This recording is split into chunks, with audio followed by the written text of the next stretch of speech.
Very good morning, students. Welcome to today's online class Semiconductor Electronics Material Device and Simple Circuit. इसमें हम semiconductor material के बारे में, semiconductor device और semiconductor device के through जो सिंपल सर्किट्स बनते हैं उसके बारे में डिस्कस करेंगे। हमको पहले ये पता होना चाहिए कि करंट का फ़्लो कैसे होता है। करंट का फ़्लो हमको पता है, हमने 10th क्लास में पढ़ा हुआ है, याद कीजिए। जो करंट का फ़्लो होता है वो इलेक्ट्रॉन के मोशन के कारण होता है।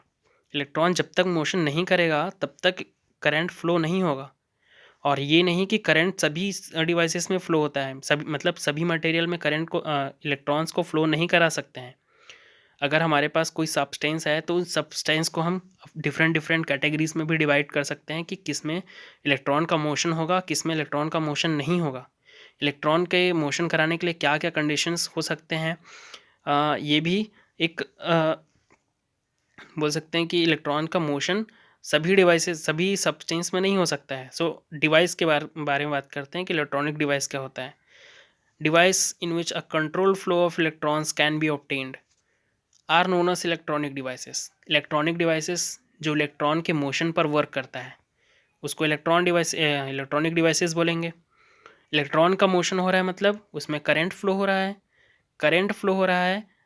और यहाँ पर लिखा हुआ है कि कंट्रोल्ड फ्लो मस्ट मीन्स हम उस इलेक्ट्रॉन के फ्लो को हम क्या कर सकते हैं, कंट्रोल कर सकते हैं बाई हेल्प ऑफ वोल्टेज कम करने से या रेजिस्टेंस बढ़ाने से करंट कम हो जाता है, वोल्टेज बढ़ाने से करंट बढ़ जाता है। So these are the control flow of electrons. या करंट का जो वैल्यू हम इंक्रीज या डिक्रीज करते हैं किसी इलेक्ट्रॉनिक डिवाइस में। And the branch of physics which deals with the study of electronic devices are known as electronics. यहाँ पर इलेक्ट्रॉनिक्स करके आप लिख लेंगे, लाइक छूट गया यहाँ पे, study of electronic devices are known as electronics. There are two types of electronic devices. दो टाइप्स के इलेक्ट्रॉनिक डिवाइसेस हैं। First is vacuum tube and second is semiconductor device electronic devices. इस चैप्टर में हमको सेमीकंडक्टर इलेक्ट्रॉनिक डिवाइसेस के बारे में पढ़ना है। वैक्यूम ट्यूब तो अब पुराना हो गया है। जो पहले सेमीकंडक्टर के डिवाइसेस इलेक्ट्रॉनिक डिवाइसेस के पहले जो यूज़ होता था, इसके बहुत सारे ड्रॉबैक्स हैं वैक्यूम ट्यूब के। इस वजह से आजकल अब सेमीकंडक्टर डिवाइसेस यूज़ करना स्टार्ट कर दिया गया है। जितने आपके माइक्रो चिप्स वगैरह बनते हैं आज के, जो आपके स्मार्टफोन्स में जो डिवाइसेस अंदर जो स्मॉल छोटे छोटे पार्ट्स लगे होते हैं, सभी क्या हैं, सेमीकंडक्टर डिवाइसेस हैं। Classification of metal, conductor and insulator. अब बोलेंगे आप लोग कि इसको क्यों पढ़ रहे हैं। मेटल, कंडक्टर और इंसुलेटर में ही हमको पता करना है कि कौन सा पार्ट है जो सेमीकंडक्टर की तरह बिहेव करेगा, या सेमीकंडक्टर का प्रॉपर्टीज हम इसके कंपेरेटिवली स्टडी करेंगे। Let us see metal. On the basis of relative value of electrical conductivity के बारे में आपने 10th क्लास में पढ़ा है। रेसिस्टिविटी के बारे में 10th क्लास में पढ़ा है। जो करंट के मोशन को रिस्ट्रिक्ट करता है या इलेक्ट्रॉन के मोशन को रिस्ट्रिक्ट करता है, उसकी रेसिस्टिविटी या उसको रेजिस्टेंस बोला जाता है। जिसमें कंडक्टिविटी ज़्यादा होती है, इलेक्ट्रिकल मतलब करंट आसानी से फ्लो हो जाता है, इलेक्ट्रॉन आसानी से मोशन करता है, इट मीन्स उसका कंडक्टिविटी ज़्यादा है। Let us see metal have large number of free electrons. Metals के पास बहुत सारे फ्री इलेक्ट्रॉन्स होते हैं, और जितने ज़्यादा फ्री इलेक्ट्रॉन्स होंगे उतने स्मूथली या उतने ज़्यादा नंबर ऑफ इलेक्ट्रॉन्स क्या करेंगे, मोशन करेंगे। और ये जितने ज़्यादा इलेक्ट्रॉन मोशन करेंगे उतनी ज़्यादा करंट फ्लो होगी।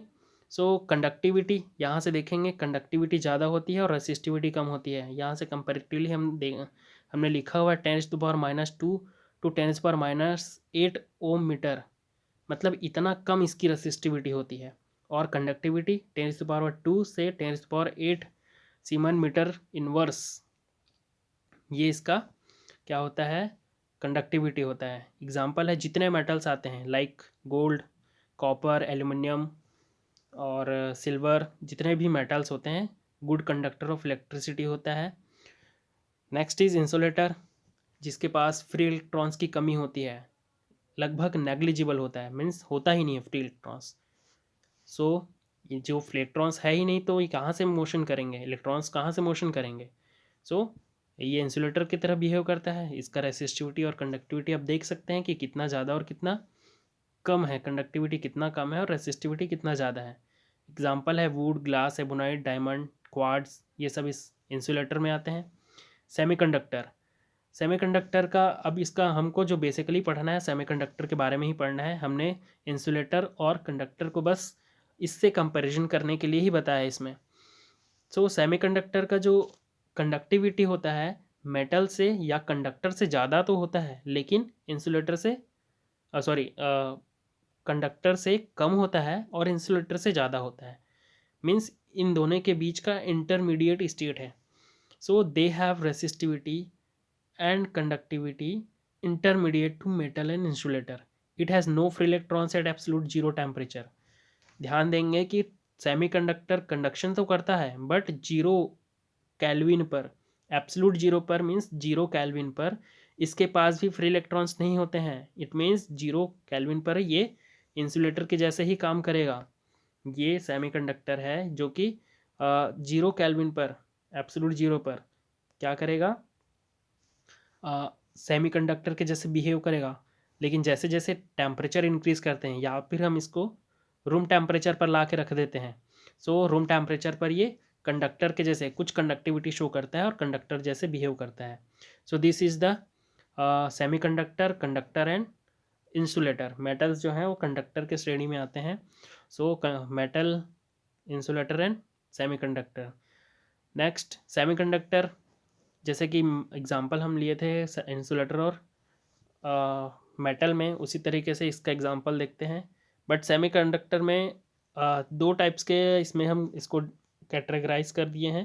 फर्स्ट इज़ एलिमेंटल सेमीकंडक्टर, जो प्योर एलिमेंट होते हैं लाइक सिलिकॉन, जर्मेनियम, ये प्योर एलिमेंटल सेमीकंडक्टर है, प्योर सेमीकंडक्टर है। और कुछ कंपाउंड्स हैं जो सेमीकंडक्टर के जैसे बिहेव करते हैं like gallium arsenide, cadmium sulphide and indium phosphide. So these are the semiconductor. Next energy band in solid, ये जो कंडक्टिविटी शो कर रहा है जैसे लाइक मेटल, कंडक्टर, इंसुलेटर और सेमीकंडक्टर, ये इसका जो बेसिक होता है या बेसिस होता है वो एनर्जी बैंड होता है। तो हम देखते हैं कि एनर्जी बैंड के थ्रू कैसे पता करेंगे कि कोई जो सब्सटेंस है या कोई मैटर है वो कंडक्टर है या इंसुलेटर है या सेमीकंडक्टर है।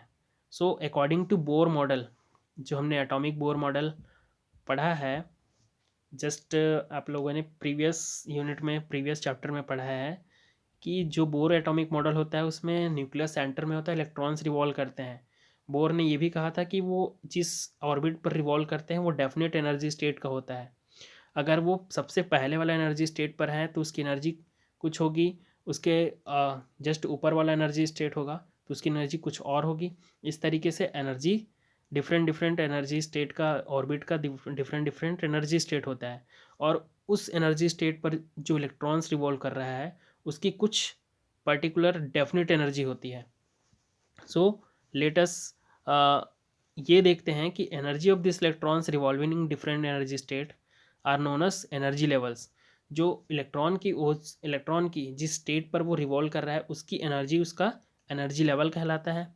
अगर हम किसी एटम को आइसोलेट करके मीन्स सिर्फ एक एटम को लेते हैं तो हम देखेंगे कि हर एक इलेक्ट्रॉन की एक पर्टिकुलर डिस्क्रीट एनर्जी लेवल होगी, डिस्क्रीट एनर्जी वैल्यू होगी। और वो एनर्जी वैल्यू क्या होगी, किसी दूसरे एनर्जी, मतलब एक इलेक्ट्रॉन से जस्ट मान लेते हैं फॉर एग्जांपल, हम यहाँ पे थोड़ा सा डायग्राम बना के बताते हैं। ये आपका न्यूक्लियस हो गया और ये पहला ऑर्बिट हो गया, है दूसरा ऑर्बिट। तो इन दोनों, ये इलेक्ट्रॉन्स और ये इलेक्ट्रॉन के बीच में जो एनर्जी गैप होगा वो डिस्क्रीट होगा। मतलब हम कैटेगराइज कर सकते हैं या डिस्टिंक्ट कर सकते हैं कि दो इलेक्ट्रॉन्स का एनर्जी गैप इतना है और इतना है। लेकिन जब ये इलेक्ट्रॉन्स या जब ये एटम्स मिल के एक सब्सटेंस बनाते हैं, लाइक कोई मटेरियल बना रहे हैं, तो सब एटम्स क्या होंगे, जैसे एक मटेरियल बना रहे हैं लाइक इस तरीके से, और इसमें बहुत सारे एटम्स इस तरीके कंपोज्ड होंगे।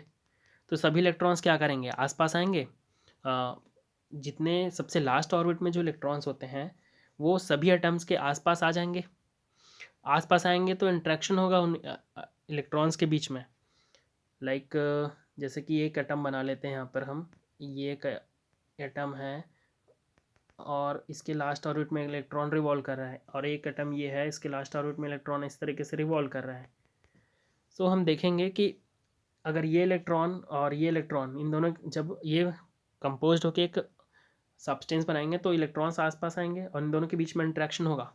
इंट्रैक्शन होगा तो क्या होगा, या तो दोनों सेम चार्ज हैं तो रिपल करेंगे और कुछ पोटेंशियल एनर्जी एक्वायर्ड करेंगे, गेन करेंगे। उसके वजह से जो एनर्जी गैप हमको मिल रहा था, या हम एनर्जी स्टेट इस तरीके से इलेक्ट्रॉन का देख रहे थे, रिवॉल्व कर रहा है इस तरीके से, और तो जब पास पास आएंगे कोई इसका पड़ोसी एक इलेक्ट्रॉन आके इस तरीके से इसको इन्फ्लुएंस करेगा, तो इसके एनर्जी गैप में कुछ वेरिएशंस आएंगे। बहुत सारे एटम इस तरीके से मिलके एक कोई सॉलिड सब्सटेंस बना लेते हैं, तो उनके बीच में एनर्जी गैप आएगा, वो बहुत कंटिन्यूस फॉर्म में आएगा।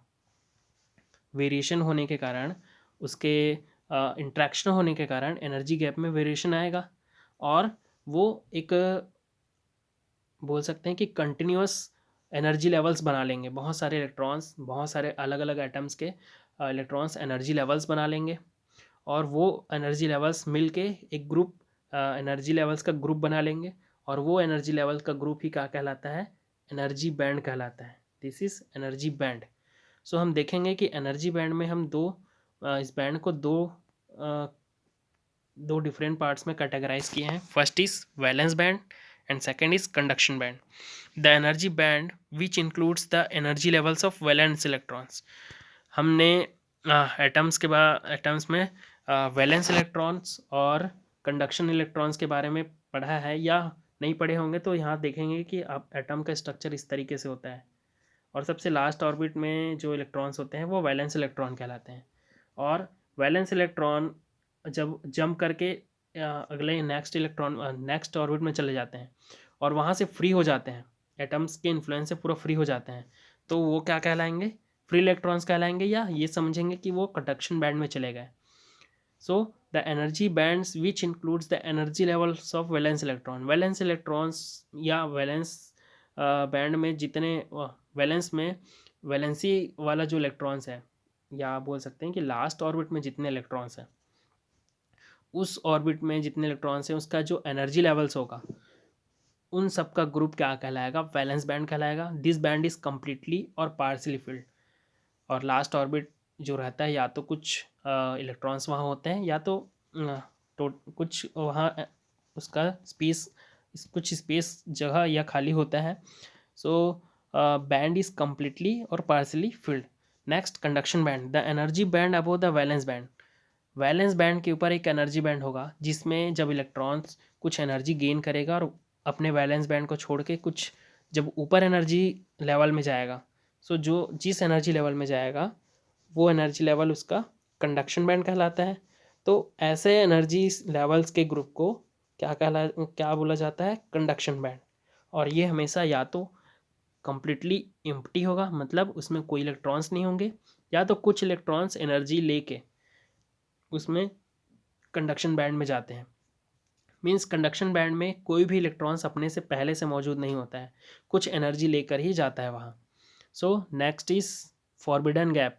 अब देखेंगे कि वैलेंस बैंड है वो नीचे है, वैलेंस बैंड नीचे है। फॉर एग्जांपल इस तरीके से अगर हम बैंड बनाते हैं तो ये वैलेंस बैंड है और ये कंडक्शन बैंड है, क्योंकि कंडक्शन बैंड तभी बनेगा जब इलेक्ट्रॉन्स एनर्जी लेके कुछ अपने नेक्स्ट ऊपर वाले ऑर्बिट में जाएंगे, सो वो कंडक्शन बैंड कहलाएगा। तो इन दोनों के बीच में जो एनर्जी गैप है, यहाँ से यहाँ के बीच में जो एनर्जी गैप मिल रहा है, ये कहलाता है फॉरबिडन एनर्जी गैप। ये फॉरबिडन एनर्जी गैप कहलाता है। और मान लेते हैं कि वैलेंस बैंड में जितने इलेक्ट्रॉन्स हैं, इन इलेक्ट्रॉन्स को हमको कुछ एनर्जी दे के कंडक्शन बैंड में भेजना है, तो कितना देना पड़ेगा एनर्जी, मिनिमम एनर्जी इतना देना पड़ेगा कि ये इस बैरियर को या इस फॉरबिडन गैप को पार करके चले जाए। So minimum energy required to shift electron from the valence band to the conduction band is known as band gap energy. या बैंड गैप, जिसको बैंड गैप कहा जाता है, ये यहाँ से यहाँ तक ये आपका ईजी कहलाएगा, easy, this is band gap energy. Next यहाँ पर हमने डायग्राम में बनाया हुआ है एनर्जी बैंड गैप, ये आपका कंडक्शन बैंड है, दिस इज कंडक्शन बैंड और वैलेंस बैंड। देखा यहाँ से आप ध्यान से देखेंगे कि कंडक्शन बैंड में ये डॉट डॉट करके ये लाइनिंग है, ये बहुत सारे कंडक्शन लेवल एनर्जी बैंड के कंडक्शन लेवल एनर्जी हैं, एनर्जी लेवल्स हैं, उसका कलेक्शन है। और यहाँ पर ये डॉटेड लाइन बहुत सारे दिख रहे हैं, यहाँ पर वैलेंस इलेक्ट्रॉन्स का जो एनर्जी लेवल्स हैं उसका कलेक्शन है। So these are the conduction band and valence band. यहाँ पर एक चीज़ और ध्यान रखेंगे कि जो ईवी जिसको हमने एनर्जी ऑफ वैलेंस बैंड ये रिप्रेजेंट किए हैं, ये होता है इसका lowest energy level, sorry EC में देखते हैं यहाँ पे, ईसी ईसी ईसी आपका यहाँ पर क्या है, lowest energy level in the conduction band. जितने भी इलेक्ट्रॉन के एनर्जी लेवल्स हैं उसका कलेक्शन किए हैं, और उनमें से सबसे जो लोवेस्ट एनर्जी लेवल होता है उसको हम ईसी से रिप्रेजेंट करते हैं, और वही उसका कंडक्शन लेवल का मिनिमम एनर्जी होता है।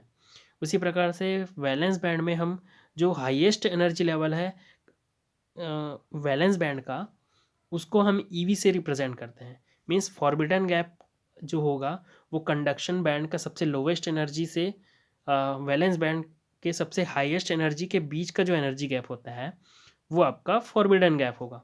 यहाँ से देख रहे हैं कि जो फॉरबिडन गैप हमको मिल रहा है यहाँ से कम्प्लीटली यहाँ तक, ये कहाँ से कहाँ तक है, ईवी से ईसी तक। सो फॉरबिडन गैप एनर्जी जिसको हम ईजी से रिप्रेजेंट कर रहे हैं इज इक्वल टू क्या हो जाएगा, EG is equal to EC minus EV. Now next is Fermi level, the highest energy level occupied by an electron in energy band at 0 kelvin. 0 kelvin temperature पर जितने electrons या जिस maximum level तक electrons जगह को occupy करके रखे रहते हैं या एनर्जी लेवल को ऑक्यूपाई करके रखे रहते हैं वो कहलाता है उसका फर्मी लेवल। फॉर एग्ज़ाम्पल इस बैंड गैप में हम देख लेते हैं इस तरीके से कि मान लो कि एनर्जी इसमें वैलेंस बैंड में या वैलेंस बैंड से भी ऊपर कुछ इलेक्ट्रॉन्स अगर चले जा रहे हैं और एब्सोल्यूट जीरो पर, मान लेते हैं कि 0 केल्विन पर इलेक्ट्रॉन्स यहीं पर हैं, तो ये इसका फर्मी लेवल कहलाएगा। इसको ई एफ से रिप्रेजेंट करते हैं, और जैसे ही इसके टेम्परेचर को इंक्रीज़ करेंगे तो ये फर्मी लेवल को छोड़ के ऊपर भी जाना स्टार्ट कर देंगे। अगर टेम्परेचर को इंक्रीज़ कर रहे हैं 0 केल्विन से कुछ इंक्रीज़ कर रहे हैं तो, लेकिन यहाँ पर क्या कहा गया है कि एट 0 केल्विन पर जितने इलेक्ट्रॉन्स जिस एनर्जी लेवल, जिस मैक्सिमम एनर्जी लेवल तक ऑक्यूपाई किए रहता है उसको हम उसका फर्मी लेवल बोलते हैं, उस बैंड एनर्जी का फर्मी लेवल कहा जाता है। और 0 केल्विन पर फर्मी लेवल के जितने नीचे जितने भी वो रहते हैं, मतलब जितने भी एनर्जी लेवल्स होते हैं वो कम्प्लीटली फिल्ड रहते हैं। मतलब 0 केल्विन पर जिस लेवल पर फर्मी लेवल है उसके नीचे जितने भी बैंड होंगे या जितने भी लेवल्स होंगे एनर्जी लेवल्स, उसमें सभी में इलेक्ट्रॉन्स क्या करेगा, जगह ऑक्यूपाई करके रखेगा, प्लेस ऑक्यूपाई करके रखेगा। Let us see conductor, insulator and semiconductor, इन तीनों में एनर्जी बैंड गैप किस तरीके से होता है। हमने देख लिया कि एनर्जी बैंड गैप किस तरीके से होता है, collection of valence electron energy levels और collection of conduction electron energy levels का जो ग्रुप होता है वो वैलेंस बैंड और कंडक्शन बैंड कहलाता है। कंडक्टर में देखते हैं कि कंडक्टर में जो वैलेंस बैंड और कंडक्शन बैंड के बीच का जो गैप होता है, यहाँ पर देख रहे हैं कि आपका एनर्जी गैप है, ये फर्स्ट केस में देखेंगे, ये यहाँ आपका ये कंडक्शन वैलेंस बैंड है और ये कंडक्शन बैंड है। जो स्लैंटेड लाइन से मैंने इस तरीके से लाइन से रिप्रेजेंट किया है वो आपका वैलेंस बैंड है, और जो डॉट डॉट से मैंने रिप्रेजेंट किया है वो आपका कंडक्शन बैंड है। कंडक्शन बैंड और वैलेंस बैंड के बीच का जो गैप है वो फॉरबिडन गैप कहलाता है। दिस इज़ फॉरबिडन गैप, ये यहाँ से यहाँ तक पूरा फॉरबिडन गैप है। और ये जो फॉरबिडन गैप है मेटल में पहला केस ले रहे हैं, ध्यान रखेंगे मेटल में पहला case means metal means conductor, conductor में पहला केस ले रहे हैं तो उस केस में क्या है कि दोनों के बीच में जो एनर्जी गैप है मतलब EC माइनस EV की वैल्यू बहुत कम है। इस केस में क्या होगा कि इलेक्ट्रॉन कुछ एनर्जी लेके आसानी से क्या करेगा, यहाँ जंप कर लेगा। या मान लेते हैं इलेक्ट्रॉन इस तरीके से है, थोड़ा सा एनर्जी लेगा, यहाँ से फॉरबिडन गैप क्रॉस करके यहाँ चला जाएगा। जहाँ इलेक्ट्रॉन वैलेंस बैंड क्रॉस करके कंडक्शन बैंड में गया, वहाँ उसकी जो नेचर हो जाएगी, क्या हो जाएगी, फ्री हो जाएगी। मीन्स वो इलेक्ट्रॉन्स जो कंडक्शन बैंड में पहुँच गए वो अब क्या कहलाएंगे, फ्री इलेक्ट्रॉन्स कहलाएंगे।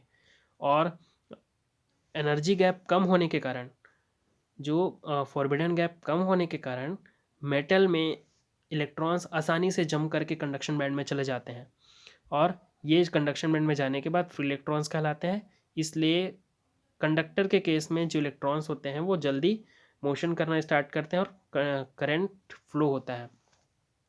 करंट मोशन, इलेक्ट्रॉन मोशन करना स्टार्ट करते हैं और करंट फ्लो होता है। इसका सेकंड केस देखते हैं कि जब कंडक्शन बैंड और वैलेंस बैंड एक दूसरे के ओवरलैप हो जाते हैं। ओवरलैप मतलब जैसे कि हम दो चटाई है एक दूसरे के ऊपर रख देंगे, वो क्या कहलाएगा, ओवरलैप कहलाएगा। एक हाथ को दूसरे हाथ के ऊपर रख देंगे, वो क्या कहलाएगा, ओवरलैप कहलाएगा। मीन्स इसमें यहाँ पर हम देख रहे हैं, ध्यान से देखेंगे कि यहाँ पर मैंने EC को नीचे लिखा हुआ है, EC and this is EV। Conduction band थोड़ा सा ऊपर शिफ्ट हो गया है और सॉरी वैलेंस बैंड थोड़ा सा ऊपर शिफ्ट हो गया है और कंडक्शन बैंड का जो मिनिमम वैल्यू है EC वो नीचे आ गया है। मतलब यहाँ पर ये वाला जो केस देख रहे हैं, ये वाला लाइन देख रहे हैं, ये इसमें कंडक्शन बैंड भी है और वैलेंस बैंड भी है। मतलब इलेक्ट्रॉन यहाँ पर भी हो सकता है और यहाँ पर भी हो सकता है क्योंकि ये कंडक्शन वैलेंस बैंड का भी पार्ट है। तो इस केस में इसको एनर्जी ज़्यादा देने की ज़रूरत नहीं है, ये तो ऑलरेडी कंडक्शन बैंड में पहुँच गए हैं, आसानी से कंडक्शन बैंड के ऊपर मूव कर लेंगे और ये फ्री हो जाएंगे और बहुत आसानी से ही इसमें करंट का फ्लो हो जाएगा। So this is the energy band in conductor. Conductor में दो केस हुआ कि इसका या तो फॉरबिडन गैप एनर्जी बहुत कम होगा या तो होगा ही नहीं, फॉरबिडन गैप है ही नहीं इसमें। अब देख रहे हैं सेकंड केस में कि इसमें फॉरबिडन गैप है ही नहीं। इसमें इस केस में क्या हो रहा है कि फॉरबिडन गैप नहीं होने के कारण ये एक दूसरे के ऊपर ओवरलैप हो गए हैं और करंट का कंडक्शन आसानी से कर रहे हैं। नेक्स्ट देखते हैं इंसुलेटर। इंसुलेटर के केस में यहाँ देखेंगे सेम टू सेम डायग्राम है, लेकिन यहाँ पर देखेंगे कि एनर्जी गैप है। यहाँ से देख रहे हैं कि EG is greater than 3 electron volt. EG means energy forbidden energy gap greater than 3 electron volt है। इस केस में क्या होगा कि हम यहाँ से इलेक्ट्रॉन है उसको एनर्जी देंगे तब भी वो इस बैरियर को क्रॉस नहीं कर पाएगा। अगर बैरियर को क्रॉस नहीं कर पा रहा है तो क्या होगा, इलेक्ट्रॉन फ्री नहीं होंगे। जब तक इलेक्ट्रॉन कंडक्शन बैंड में नहीं आएंगे तब तक फ्री होंगे नहीं, और फ्री नहीं होंगे तो करंट का कंडक्शन नहीं होगा। मतलब यहाँ से देख केस, यहाँ से हम देख रहे हैं कि जो कंडक्शन बैंड है पहले से इम्प्टी है। इम्प्टी इसलिए है क्योंकि गैपिंग बहुत ज़्यादा है। गैपिंग ज़्यादा है तो इलेक्ट्रॉन्स वहाँ जंप ही नहीं कर पाएंगे, जंप नहीं कर पाएंगे तो कंडक्शन ही नहीं हो पाएगा। भाई इलेक्ट्रॉन जब तक उसको फ्री छोड़ोगे नहीं तब तक वो मोशन कैसे करेगा।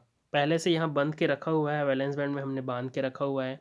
इंसुलेटर के केस में जब तक ऊपर जाएगा नहीं तब तक कंडक्शन होगा कैसे। सो इसमें करंट का कंडक्शन होता नहीं है। और ध्यान रखेंगे कि इसका जो EG है is greater than 3 electron volt होता है इंसुलेटर के केस में, इसलिए कंडक्शन नहीं होता है। नेक्स्ट सेमीकंडक्टर, जिसके बारे में हमको अच्छे से पढ़ना है। सो लेट अस सी, इसका भी एनर्जी गैप हमने इसमें देखा था, ध्यान होगा आपको कि एब्सोल्यूट जीरो पर ये इंसुलेटर के जैसे वर्क करता है। इसमें जो एनर्जी गैप होता है मेटल में जो एनर्जी गैप होता है उससे थोड़ा सा ज़्यादा होता है, बट उतना ज़्यादा नहीं होता है। लेकिन जब देखेंगे कि इसको जब हम 0 केल्विन पर रखते हैं, लाइक 0 केल्विन पर रखेंगे तो यहाँ पर इलेक्ट्रॉन्स होंगे वो यहाँ से जंप करके यहाँ नहीं जा पाते हैं, कंडक्शन वैलेंस बैंड से जंप करके कंडक्शन बैंड में नहीं जा पाते हैं, नहीं जा पाएंगे तो कंडक्शन फ्री इलेक्ट्रॉन्स फ्री होंगे नहीं पहले से, क्योंकि ये एम्प्टी होता है।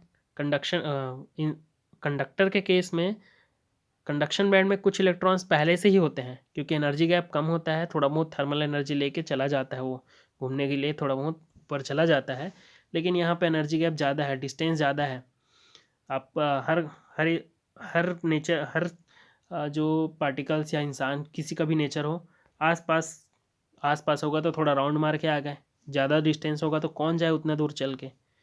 सो इसी वैसा ही केस इसमें हो रहा है कि इलेक्ट्रॉन्स एनर्जी गैप ज़्यादा है, ज़्यादा एनर्जी की ज़रूरत पड़ेगी, कौन जाए भाई उतना एनर्जी, कौन वेस्ट करे। सो यहाँ पर देख रहे हैं कि जो इंसुलेटर सेमीकंडक्टर का केस है कि 0 केल्विन पर इसके पास उतनी एनर्जी होती नहीं है, थर्मल एनर्जी लगभग नेग्लिजिबल होता है, जीरो एब्सोल्यूट जीरो पर, नेग्लिजिबल मीन्स नहीं होता है, तो वो यहाँ जाएगा नहीं, ऊपर जाएगा नहीं, ऊपर नहीं जाएगा तो करंट का कंडक्शन 0 केल्विन पर नहीं होगा, मीन्स 0 केल्विन पर ये इंसुलेटर की तरह वर्क करेगा, इंसुलेटर की तरह वर्क करेगा। बट जैसे टेम्परेचर इंक्रीज़ करते हैं, टेम्परेचर इंक्रीज़ करने से थर्मल एनर्जी इंक्रीज़ होता है, थर्मल एनर्जी इंक्रीज़ होगा टेम्परेचर ग्रेटर रूम टेम्परेचर पर, तो रूम टेम्परेचर पर मीन्स 27 डिग्री सेल्सियस या 300 केल्विन या 300 केल्विन। इस केस में यहाँ से इलेक्ट्रॉन्स कुछ थर्मल एनर्जी गेन करेंगे और यहाँ जाके जंप कर लेंगे कंडक्शन बैंड में, और थोड़ा सा इलेक्ट्रिक फील्ड अप्लाई करेंगे इसमें, तो करंट फ्लो होना स्टार्ट होगा। और इलेक्ट्रिक फील्ड के कारण इलेक्ट्रॉन क्या होते हैं, डिफ्लेक्ट होते हैं, तो जिस तरफ पॉजिटिव पोटेंशियल होगा उस डायरेक्शन में इलेक्ट्रॉन मोशन करने लगेंगे, और इलेक्ट्रॉन जिधर भागते हैं उसके जस्ट अपोजिट डायरेक्शन में करंट भागता है, करंट उसके जस्ट अपोजिट डायरेक्शन में फ्लो होता है जिस डायरेक्शन में करंट फ्लो होता है, ये ध्यान रखेंगे। तो इस तरीके से टेम्परेचर इंक्रीज करने से कंडक्टिविटी सेमीकंडक्टर के केस में बढ़ता है, बाकी इंसुलेटर और कंडक्टर का केस हमको जस्ट इसके अपोजिट ध्यान रखना है कि सेमीकंडक्टर के केस में टेम्परेचर बढ़ाने से इसका कंडक्टिविटी बढ़ता है, लेकिन मेटल और या कंडक्टर और इंसुलेटर के केस में ऐसा नहीं होता है। So these are the energy band energy in 3 different types of solids on the basis of current carrying या करंट फ्लो होने का जो इसका कंडीशंस है उसके अकॉर्डिंग हम देखते हैं कि कंडक्टर, इंसुलेटर एंड सेमीकंडक्टर, इन तीनों के केस में हमको करंट फ्लो किस तरीके से होता है, बैंड एनर्जी का गैप होता है, और उसमें करंट का फ्लो बैंड एनर्जी गैप के जो वैल्यूज़ हैं उसको क्रॉस करने के लिए जो एनर्जी लगता है उस क्रॉस करके वहाँ जाता है, इस तरीके से फ्री जो इलेक्ट्रॉन्स फ्री हो जाते हैं उसके थ्रू ही क्या होता है, करंट कंडक्शन होता है। सो ये हो गया आपका बैंड थ्योरी, या बोल सकते हैं कि बैंड गैप या band energy in different conductor, semiconductor and insulator. इसके आगे हम सेमीकंडक्टर डिवाइसेस के बारे में आगे पढ़ेंगे। ये आपका जो चैप्टर है टोटली सेमीकंडक्टर के बारे में ही है, सो हमको सेमीकंडक्टर के बारे में ज़्यादा फोकस करना है। सेमीकंडक्टर डिवाइसेस किस तरीके से वर्क करता है, इसमें करंट कंडक्शन कैसे होता है, किस तरीके से इसमें इलेक्ट्रॉन्स का फ्लो होता है, ये सब चीज़ हम आगे नेक्स्ट लेक्चर में देखेंगे। सो आज के लिए बस इतना ही। Keep studying. Thank you one and all.